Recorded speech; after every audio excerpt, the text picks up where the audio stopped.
Leadership in a high-performance team exists at all levels.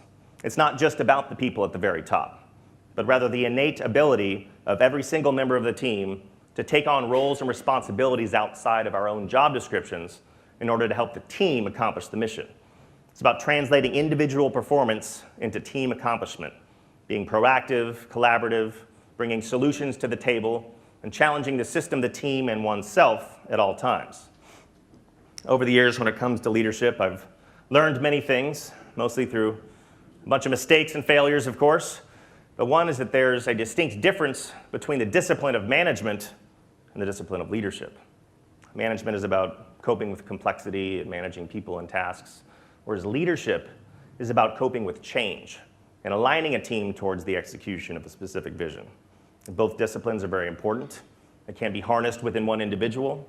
Both require constant personal and professional development, regular transparent feedback from our team members, self-reflection, and taking action on that feedback received.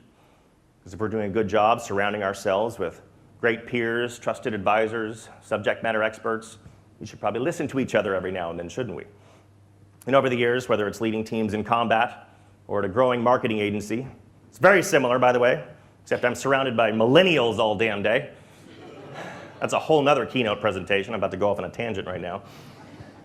I boiled it down to 5 principles. They're so damn entitled. It's just, there we go again. Sorry, my mind's spinning.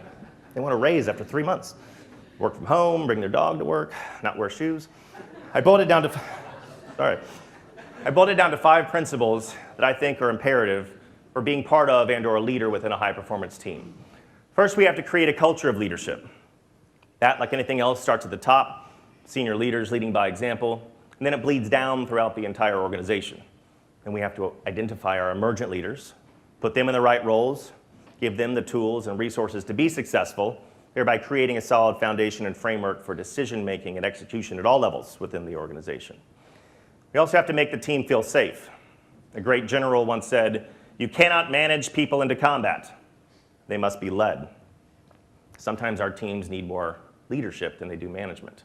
I know it's hard to imagine feeling safe in a combat situation, but when the team trusts one another, and they have that shared sense of purpose, and they trust the leadership to make good decisions, or sometimes just any decision at all will do, especially when the shit's really hitting the fan, it actually creates an overwhelming sense of safety and security. And it's our job, of anybody in a high-performance team, to make one another feel safe and supported, to stay calm under pressure, communicate effectively, provide the right resources, and remove obstacles. We also have to be able to manage through chaos. Chaos in combat, of course, is inevitable. In business, I refer to this chaos as adaptive change. Change can come in many formats: growth, lack of growth, emerging markets, economic cycles, competition, changes in leadership. Whatever it is, we know that change can be scary for the team sometimes.